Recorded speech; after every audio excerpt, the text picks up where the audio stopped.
नमस्कार।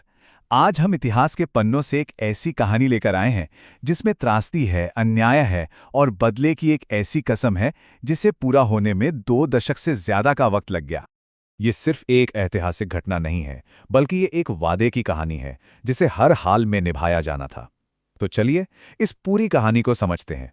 कहानी की शुरुआत किसी धमाके से नहीं होती, बल्कि एक ऐसे कानून से होती है जिसने पूरे भारत में विरोध की चिंगारी सुलगा दी थी।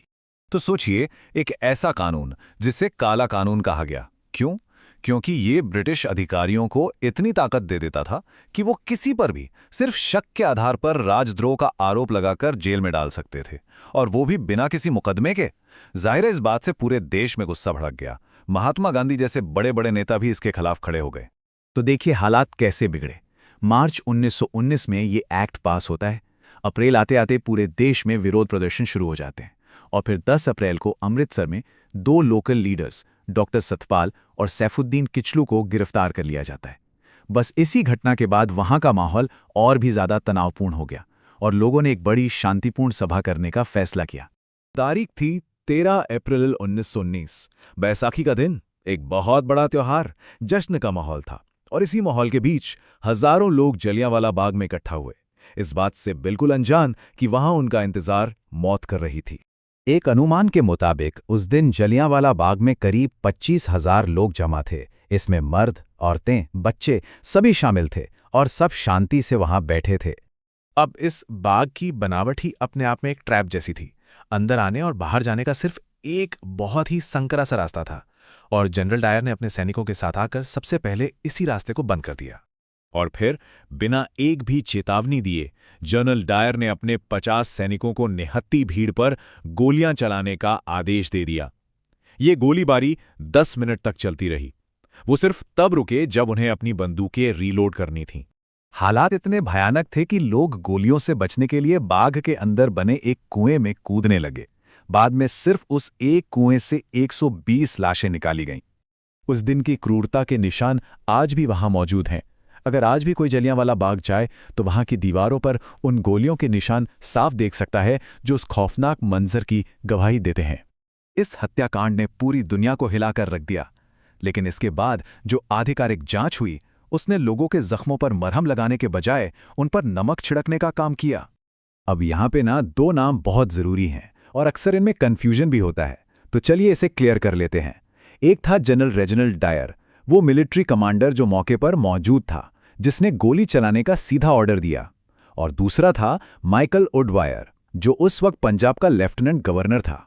इसने डायर के एक्शन को पूरी तरह से सपोर्ट किया, मतलब एक तरह से उसे सही ठहराया। ये दोनों नाम आगे की कहानी के लिए बहुत जरूरी होने वाले हैं। जब जांच हुई तो डायर ने अपने बचाव में कहा कि यह उसका फर्ज था, और अगर वो गोली नहीं चलाता तो भीड़ उसे मार देती। और हैरानी की बात यह है कि माइकल ओडवायर और जांच के लिए बनाए गए हंटर कमीशन ने इस दलील को काफी हद तक मान भी लिया। जांच में न्याय तो दूर, सच को भी दबाने की कोशिश की गई। ब्रिटिश सरकार की आधिकारिक रिपोर्ट में मरने वालों की संख्या सिर्फ 379 बताई गई, जबकि भारतीय स्रोतों का अनुमान था कि यह संख्या 1000 से भी कहीं ज्यादा थी। तो आखिर में हुआ क्या? जनरल डायर को नौकरी से हटा दिया गया और कहा गया कि वो दोबारा भारत में काम नहीं कर सकता।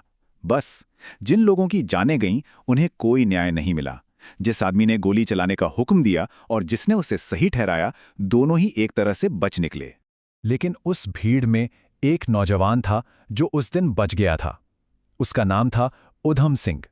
वो उस दिन को, उस मंजर को कभी नहीं भूले, और उन्होंने उसी दिन उस नरसंहार का बदला लेने की कसम खाई।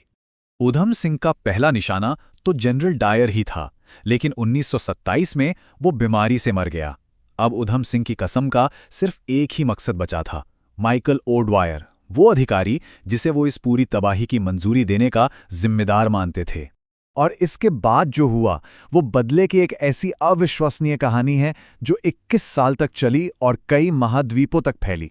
उधम सिंह का सफर उनके इरादे की मजबूती दिखाता है। पहले वो क्रांतिकारी ग्रुप गदर पार्टी से जुड़े, फिर पैसे जमा करने के लिए छोटे मोटे काम किए। वो अमेरिका गए और वहां से आखिरकार लंदन पहुंचे, जहां माइकल ओडवायर रहता था। वहां भी उन्होंने एक रेस्टोरेंट में काम किया ताकि एक पिस्तौल खरीदने के लिए पैसे जमा कर सकें। वो दिन आया 21 साल बाद, 13 मार्च 1940 को लंदन की कैक्सटन हॉल में ईस्ट इंडिया एसोसिएशन की एक मीटिंग चल रही थी और माइकल ओडवायर वहीं मौजूद था। ऊधम सिंह पूरी तैयारी के साथ आए थे। उन्होंने एक किताब को अंदर से खोखला करके उसमें अपनी पिस्तौल छिपाई थी ताकि वो सिक्योरिटी से बचकर अंदर जा सकें। जैसे ही माइकल ओडवायर बोलने के लिए खड़ा हुआ, ऊधम सिंह ने उस पर गोलियां चला दी। ओडवायर वहीं ढेर हो गया। ऊधम सिंह भागे नहीं, वो वहीं खड़े रहे और खुद को पुलिस के हवाले कर दिया। उन्होंने कहा, मेरा बदला पूरा हुआ। ऊधम सिंह पर मुकदमा चला और 31 जुलाई 1940 को उन्हें फांसी दे दी गई। अपने इस बलिदान के साथ वो भारत की आज़ादी की लड़ाई के इतिहास में हमेशा के लिए अमर हो गए। जलियांवाला बाग और ऊधम सिंह की ये कहानी हमें एक बहुत ज़रूरी बात याद दिलाती है कि आज़ादी की कीमत क्या होती है। ये हमें सोचने पर मजबूर करती है कि जिस आज़ादी के लिए इतना कुछ कुर्बान हुआ, आज हम उसका कितना सम्मान करते हैं।